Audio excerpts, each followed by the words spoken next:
Hey guys, welcome to Ringsiders Wrestling. I'm Jamie, he's Callum, and today we have returning for the third time one of mine and Callum's absolute favourite people in the world, Cary Silkin. Cary, thank you for joining us again. You're welcome. Yeah, you haven't spoken to enough people yet if I'm the favorite. So hey, as I keep saying, dude, we've interviewed over 100 people now. All right. Yeah. We mean it. Thank you very much. But yeah, you are also the first ever three-time guest on Ringsiders. I don't know if that says more about you or us, but you are the first three-time guest on the show. So congratulations, I guess. You get to a stage in life where, how can I say this? You accept that. You accept things. You know, you just accept. You accept compliments that maybe years ago I wouldn't have thought about. But bottom line, it's all good. So let's go.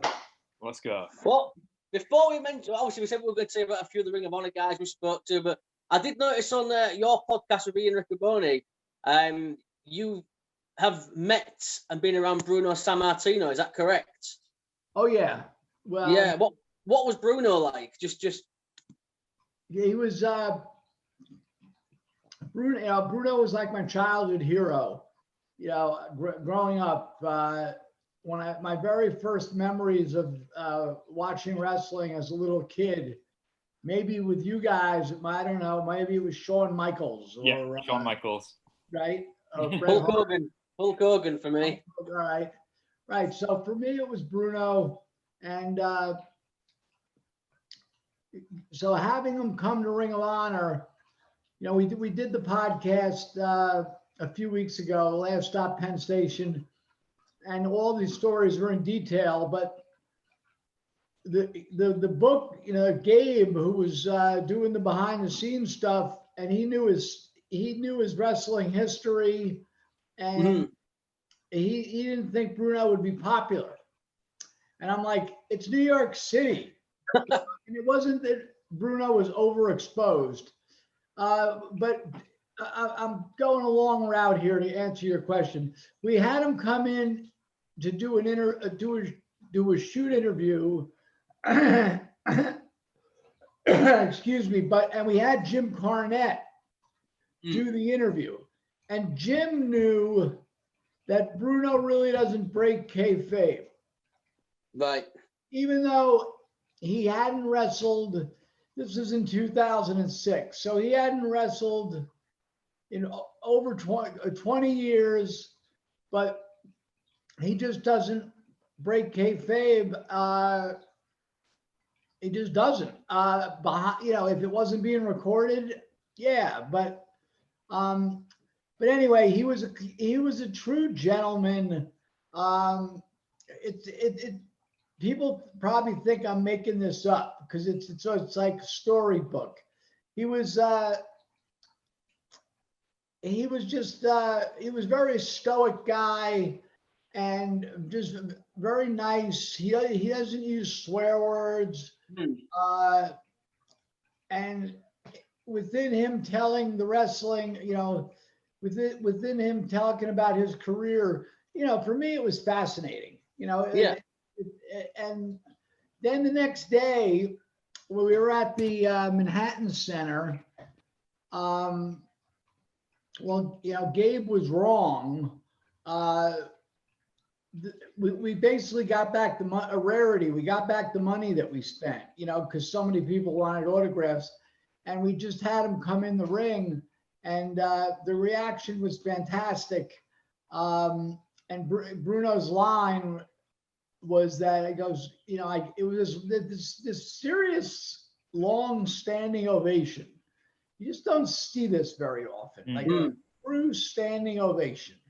And Bruno said, I can't, when the people finally chilled out a little, he says, I can't believe this because I think a lot of you weren't born when I had my last match. But, yeah, and then we brought him again. I overdid it. We had WrestleMania the next year, I think it was. What year was it in Detroit? in the like 2006, 7. 2007, WrestleMania 23, 2007. Mhm. So I had him come to Detroit. I mean, it wasn't ridiculous because you're getting wrestling fans from all over the world, coming to Ring of Honor. Yeah. So, but Bruno in Detroit is not Bruno in New York City. But anyway, yeah, you always wanted him to loosen up a little bit. Yeah. But when we had him in Detroit, and I tell this story on Last Stop Penn Station, we were sitting behind the curtain, literally, and it was like myself, Nigel, Larry Sweeney, Bryan Danielson, and I think Delirious, but it was, and there maybe Chris Hero too. It was like 6, 7 guys, and we're all in chairs, and Bruno's, sort of holding court, but in a very informal way. We were the ones sitting there, and I remember asking him, since we were in Detroit, I said, I always, when I was a little kid, I was too young to go to the live wrestling, but I know the Sheik, the original Sheik. the fireball throwing, wielding Sheik. And he came in, and Bruno says that, he says, the Sheik, that pencil and all that, that's not wrestling. So we're like, yeah, all right, yeah, you're right. But yeah, awesome guy. That was one of my favorite things of my era of Ring of Honor, was bringing in these legends. Yeah. No, that's incredible. Like I said, I'm a very big old school fan, so I had to ask about Bruno. But I know me and Cal said we've spoken to a couple of Ring of Honor guys this past week who have been very, very sung your praises. Oh, yeah. You ask who they were. Would you like to guess? Current? Yes. Yeah. Oh, I don't know. I would think everyone sort of isn't going to say anything bad about it. Maybe you spoke to Matt Taven. I'd like to speak to Matt Taven. Yeah, we'd like to. How about my good buddy Lethal? Again, I'd like to speak to Jay Lethal. No, we'll just tell you because we could be here a while. We spoke to Kenny King, who had a lot of good things to say about you. We spoke to Josh Woods as well. He was very complimentary. Like you said, they're probably not going to say anything bad, but you could tell they wouldn't have done anyway. Josh, I know a little. Before this shutdown, we went out to dinner. We were in Baltimore, but the day before the show was Silas, Kenny, Josh, and myself.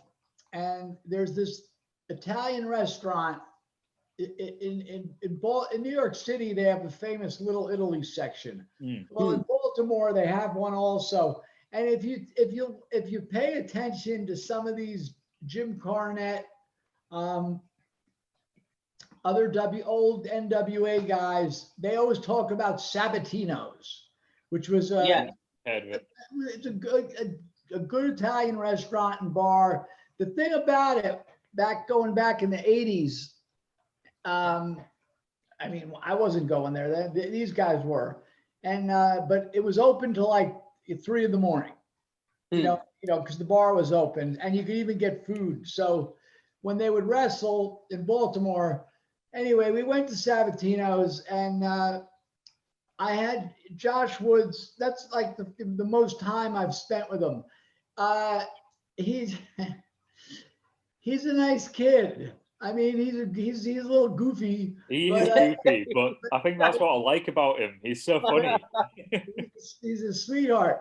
Now, Kenny and I, we go way back. I bet you Kenny might have even said this, that he and I, his relationship with me as an owner, we could do deals like on a handshake.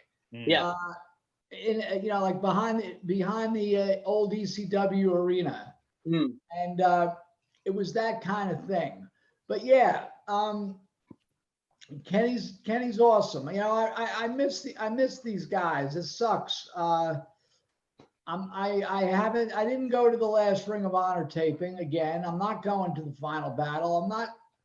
I'm not staying in a hotel room for 4 days. Ian Riccaboni is trying to. He says it won't be Final Battle without you and all this shit, but I'm not staying in a hotel room quarantined for 4 days. These guys that go, a lot of them are young or your guys' age or Callum's age, right? They're right. They're Xbox guys, and I'd go nuts. And I'm a cigar smoker in the evening, and there's some tobacco smokers in Ring of Honor besides other kind of smokers, but there's tobacco smokers.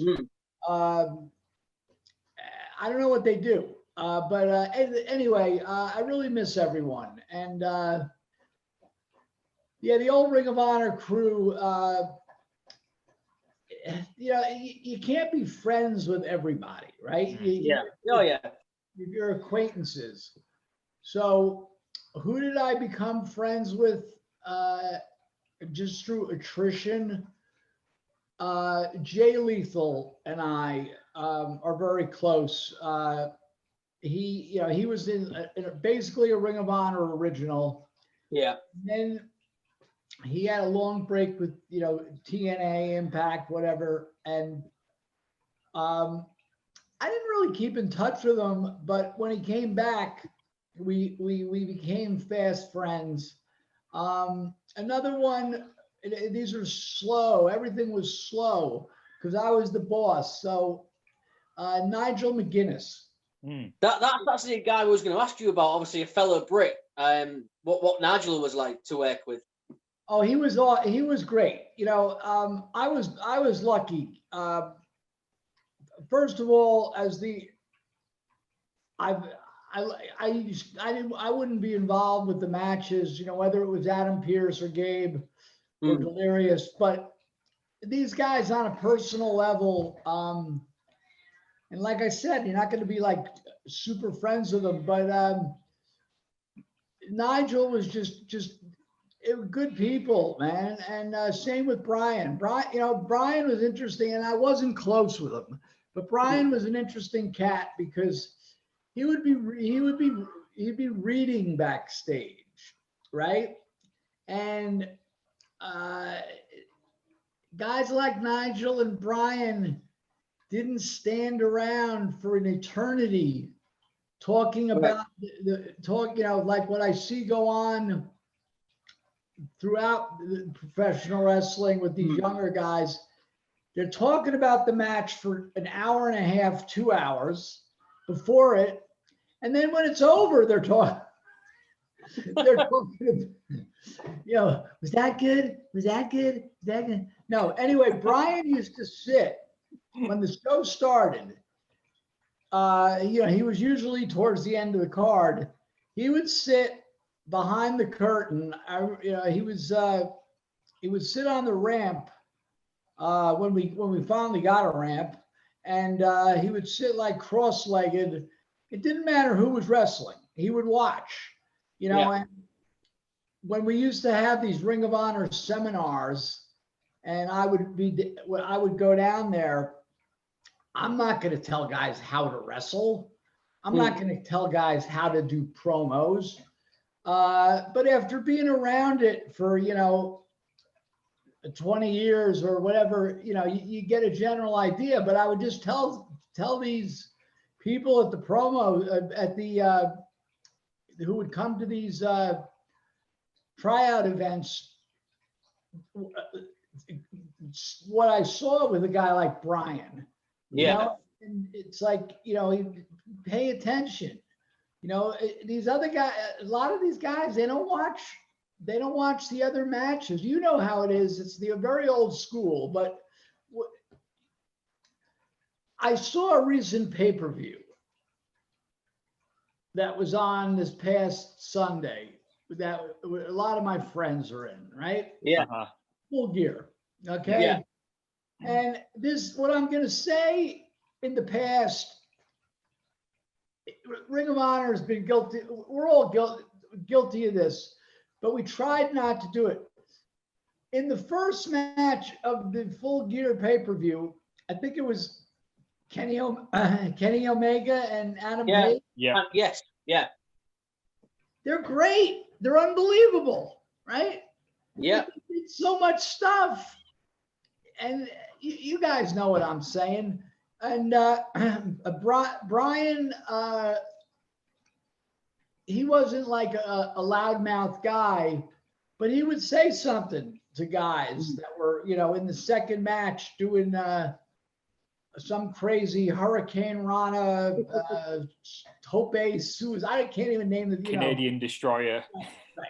And but yeah, and so Nigel and I, we remain close to this day. We'll talk on the phone. We're due to talk on the phone. And he's like one of my favorite people.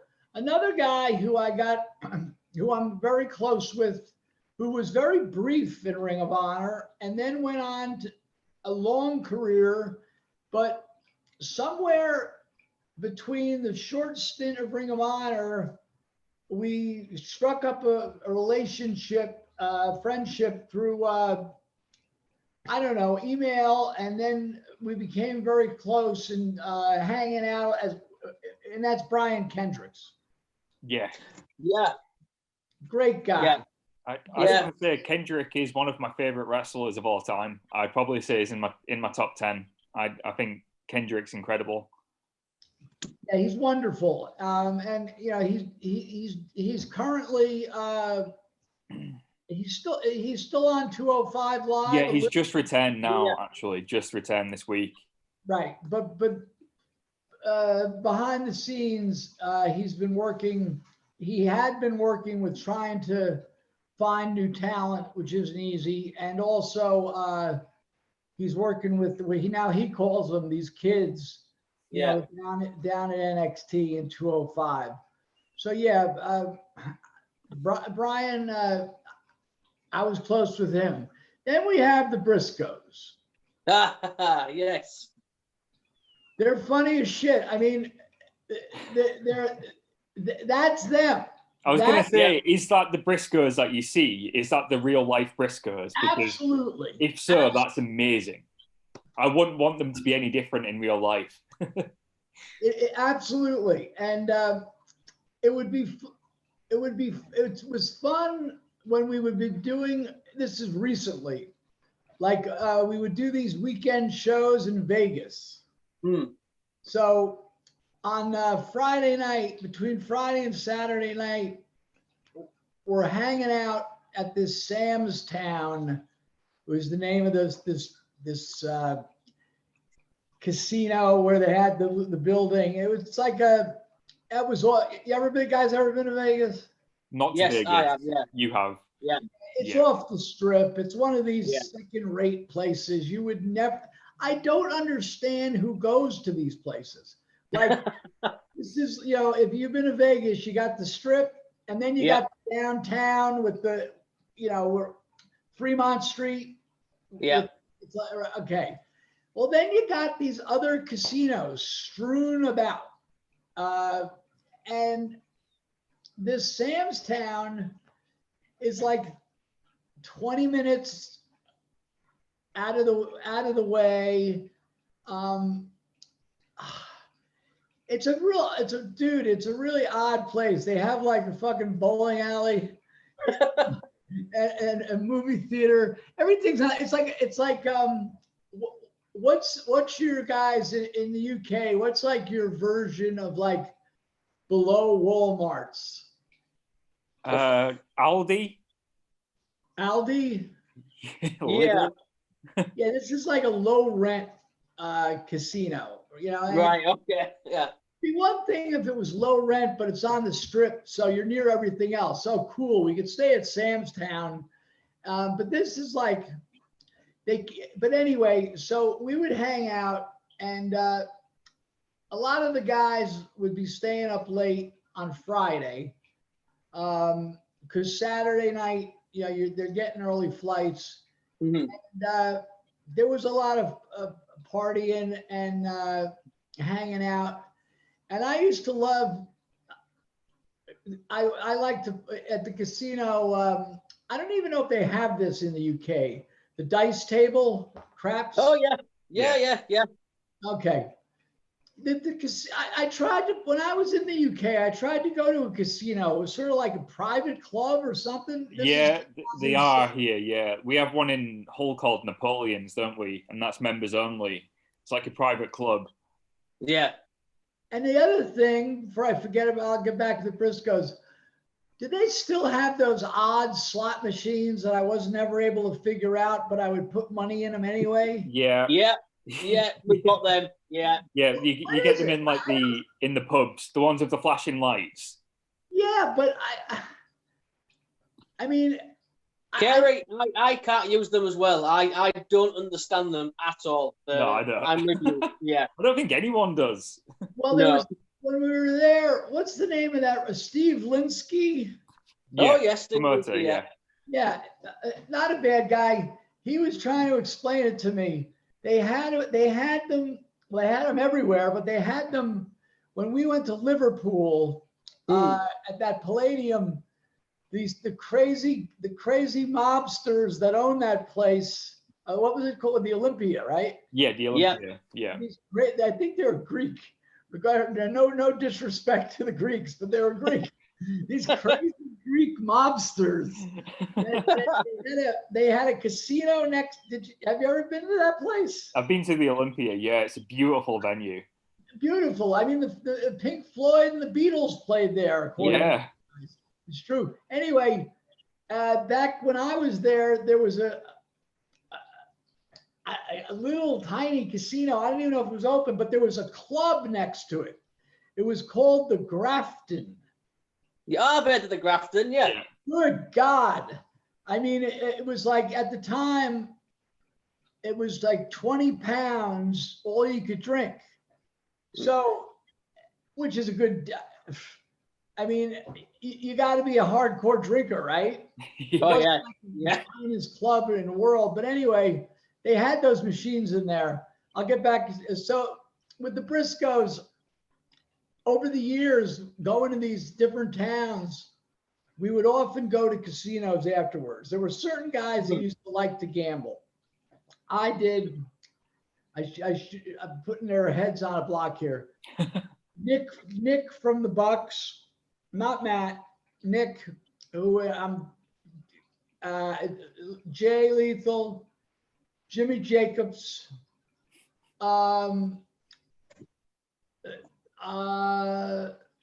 Bobby Cruz, a ring announcer, Todd Sinclair. But everybody, like Todd used to like to play blackjack. The Nick and Jay were slot players, but I used to like to play craps. So eventually, these guys would migrate. They would hear, the only place. By the way, if we go over the time here, if you want to do it, redo one, we'll keep going. All right? Yeah. Oh yeah. If it cuts off, Cary, we'll do it as a two-parter again. That's fine. I mean, I'll do it now. I'm just saying. I mean, So maybe you guys in American casinos, and I will get to the Briscoes. In American casinos, the only place you really hear screaming and yelling is by a dice table. Now, right. Yes, if somebody hits some big fantastic jackpot, some multi-$1,000 jackpot, some lady or we yelling. But as far as a crowd of people yelling, it's only at the dice table. Do you know why this is? Why? Well, because the other games, if you're playing, they call it, what do they call 21 in England? Pontoon? Pontoon. Pontoon, yeah. By the way, that phrase was in a Jethro Tull song. He says Atlantic City tied behind Trump's. It's interesting. He wrote it in 2000. Trump's casino calls Pontoon. Oh wow, cool. What the fuck? And when I was at one of the shows in that era, I was talking to one of the guys in the band. I'm like, "What is he?" He goes, "Oh, mate, it's like 21." Anyway, so you got a game like blackjack or a game like roulette where people are betting on their own numbers or odds or even, whatever. No one is betting together. On the dice table, although you can bet against the person who's throwing the dice, you can bet against them. It's not commonly done. So thus, everyone is betting on the player. Right. So you get this, there's nothing better than, here, I'll shut up about craps in a minute, but when I learned to play, I don't know, I didn't start playing really until I was maybe 35, 40. But anyway, a friend of mine, now this is when Britney Spears was a hot friggin' item. Yeah, I mean, she still doesn't look bad for an old bag. She still is. I think she's all right. Right. She doesn't look bad for an old bag, but this is when she was fresh, red hot. And my friend was an older guy, and he says, "Let me explain craps to you, Cary." And he didn't explain particular things about what pays off and what you shouldn't. He says, if a guy was on a hot roll and Britney Spears jumped up on the table naked and said, "Come on, fuck me," you would say, "Get off the fucking table, the guy." Anyway, I would run into the Briscoes. They didn't really gamble much, but they used to like to hang out. And so I used to try to get them to throw the dice, because they understood the game enough, and they had great spirit. And I would just winning or losing, the money it was worth just throwing money down, just to have Jay particularly and Mark, just to have them hanging out, and so much fun. One time going back 2000, what year was 2008? They had WrestleMania in Orlando. Yeah. 2008. Yeah, because it was WrestleMania 24 that had it in Orlando. Okay, so we did a double shot in Orlando, which I loved. And this is back when I was close with Sweeney, and it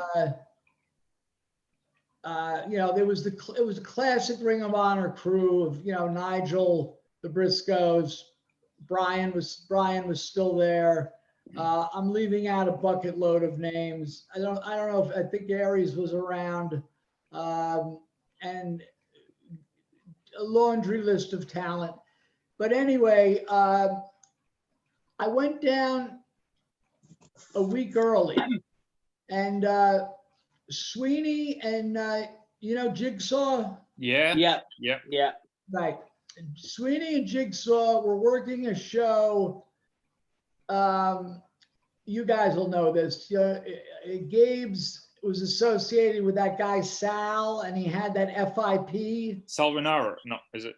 No, Sal. Yeah. And so he ran this promotion, FIP, Florida, whatever it was called.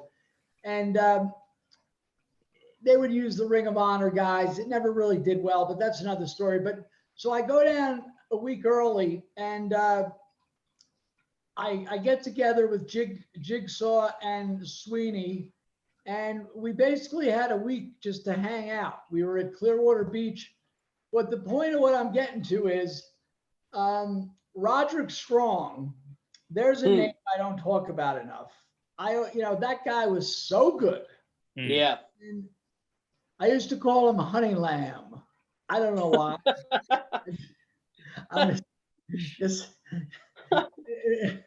I saw him last year when NXT was around, but it's like, so he calls me Honey Lamb, so it's like, whatever. Good guy, but so he was happy. He lived our show was in Orlando, but me and Sweeney and Jigsaw were hanging out by Clearwater Beach for a couple days. And then we were going to go to Orlando. It was great. We didn't have anything to do for like 4 or 5 days till the shows. It was wonderful. And Orlando, we weren't going to go to Disney World. I wasn't. Yeah. There's nothing wrong with that. I'm just being serious. But anyway, Roddy has a party. And it was like it was a Sunday night. Maybe the FIP was Saturday night. This is a week before our shows. Roddy has this party. And this is back when Guitar Hero and Rock Band were really popular. Yeah. I got into, I'm not a gamer, but I was a Rock Band guy. Yeah. All the time I spent on that fucking thing, I could have learned to play real guitar. So true. I'm the other way around. I actually played guitar, and when I had to go on Guitar Hero, I just couldn't do it. I couldn't get used to it. It was just too weird. I couldn't get the hang of it. I've had that. I've had other people, friends of mine, that were really like whether you're an ass-kicking musician or not, regardless, they had a knowledge of just playing. Yeah. They couldn't do it, and I'm like, nope. Why can't you do that? You play so good, you can pick up an acoustic guitar and just start banging out whatever. Anyway, so Roddy has this party, and it was I think his roommate. Here's an old name. Remember guy Eric Stevens? Yeah. And so so at this party, because they were on the FIP show, was Tyler Black, Austin Aries, then myself and Jigsaw and Sweeney, but then the icing on the cake was the entire Briscoe family. Now, they too, they're no dummies. They came down to Florida to spend the week. And they had a camper, a nice one, with like all the amenities. And did you ever, there's a match that Papa Briscoe was in it. Did you ever see that? Don't think so. Not that I recall. Think so, no. Yeah, it's 2010. It was the Briscoes and Papa Briscoe in New York City, against, I think it was either Chris Hero, Claudio, and somebody, and there was a woman. It might have been,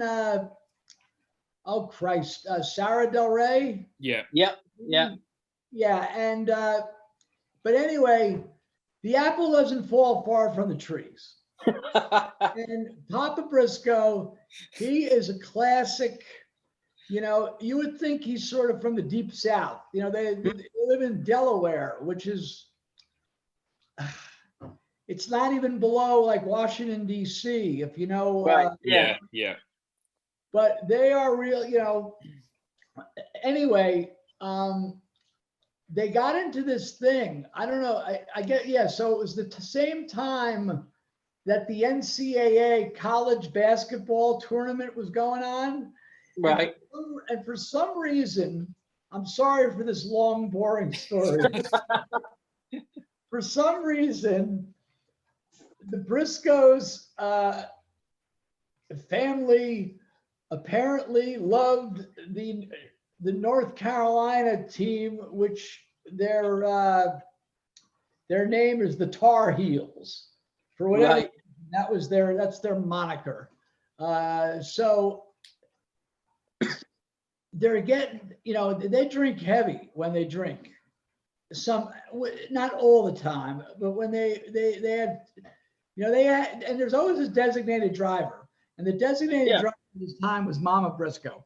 But Papa Briscoe, they're drinking like Jack Daniels, and it's like 4 p.m, and like they're banging them down, and all of a sudden, the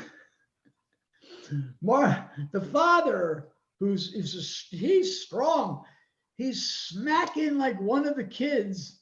Let's just say slapping Mark on like Tar Heels. And they're going back and forth. Now you gotta understand, the game wasn't even on. It might not even have been a game that day, but it was just a Tar Heel.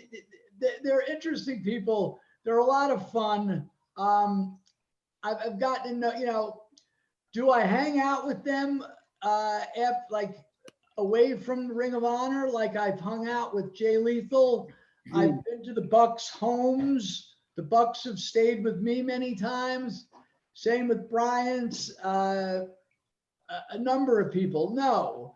But when I see them, and they're great to hang out with. And it's amazing, they're like, to use American baseball terms, they're like the Babe Ruth and Mickey Mantle of Ring of Honor. Yeah, I've heard that reference used a lot, and I get what it means. I have no idea who Babe Ruth is. I changed it around, hoping you guys would know the name Mickey Mantle. It's the Babe Ruth and Lou Gehrig. Yeah, definitely heard of them.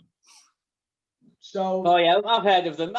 Yeah, but before we we lose you as well and get cut off, we need to save some of these names because we want you back for a part 4. I'm actually just enjoying listening to you talk about people you've worked with. Yeah. Like, I think you could do another episode where it's just tell us more stories about people you've worked with. Well, I find it amusing. I like it. So I'm not fair to you guys. You ask me something and I go off on a tangent. That's what we want. That's the whole point of a podcast. I always say, it's worse if you weren't going to say anything. Like, can you imagine how awkward this would be if you were just quiet and didn't say anything? At least when you're on a tangent, you're actually talking and stuff. So I'm all for tangents. All right. How much time are we on here? I think we've got 5 minutes left. Is that right, Jamie? Do you want to do the next one after this? I mean, I'll do it now, like you said. Well, or do you not have time? We've got another interview in about an hour, so we can always. We're talking to a Crowbar from WCW. Okay, he had a couple Ring of Honor spot. Oh, really? Awesome. Yeah. We'll mention that then, definitely. Tell him I said hello. Oh, we will do. He was at Ring of Honor. We did a TV taping in Philly, like a couple. He was at 2 TV tapings in Philly, and he's a New Jersey guy like I am. I'm pretty sure, and he's a good talent. He's never really got his due. Really looking forward to speaking to him. Actually, it's one of those names I haven't heard of for a while, so getting the chance to speak to him is going to be quite interesting. So. We'll definitely pass on our regards. When you bring up my name, you can tell him it's. I want to be clear. It's not like we were like great friends. Yeah. But, I saw him, met him. We had mutual respect for each other, and he was as my Jewish here. I'll give you unless you know the word. As my Jewish grandmother would say, he's a real mensch, like a real man, like a. I'm not a man's man, but he's a mensch. You're trustworthy. He's a okay. Right. Yeah. I love it. But seriously, come back next week. We will say, let's just get you on in a week or two again, and let's just talk some more wrestling, Cary. Listen, I got fuck all to do here. I feel like we're taking up all your time though, like talking about wrestling. We could do this every week. I don't. It's with these, my two primary businesses. My ticket agency business is completely swept away. The Ring of Honor is totally swept away. And the worst thing is, as you guys are experiencing, it's, I'm very fortunate. It's not a financial thing, but I can't go anywhere.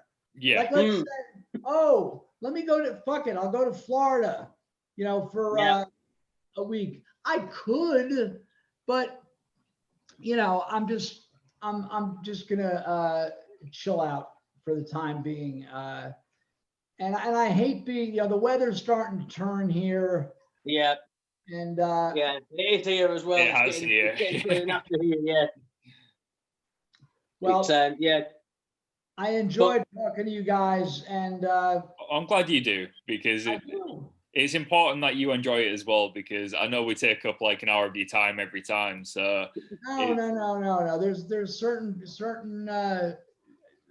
nothing has to be said. All right, you guys are both mentions and cool dudes too. That means a lot. I'm a mensch. That's a big deal, man. That's a big deal. Yes. But we mean it to you as well. Okay, we genuinely look forward to speaking to you. Me and Callum have been texting during the week, and we can't wait to speak to you because we genuinely like you, and we want. I just love the stories. The stories are great. Yeah. You think it's a tangent, but it's not. It's just a story. It's good to hear. We could listen all day and all night. We really could.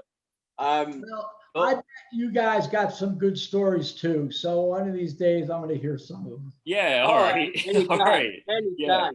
When this whole thing is over, and maybe you come over to the States, or Dude, a lot better chance of you guys coming to the States than me going to the UK. Dude, we're definitely coming as soon as we can. We keep saying it. We're coming back to the States as soon as we can. I love America, and I miss it. So I'll be back. So will Jamie, and we'll go for a few pints. Right on. All right. Well, listen. Thanks again, and just message me. We could do this next week or whenever. Yeah. You want. Awesome. Yeah, I'll drop you a message, Cary. But thank you so much. We will speak to you again next week. You're welcome. Cary Silkin. Take care. Thank you.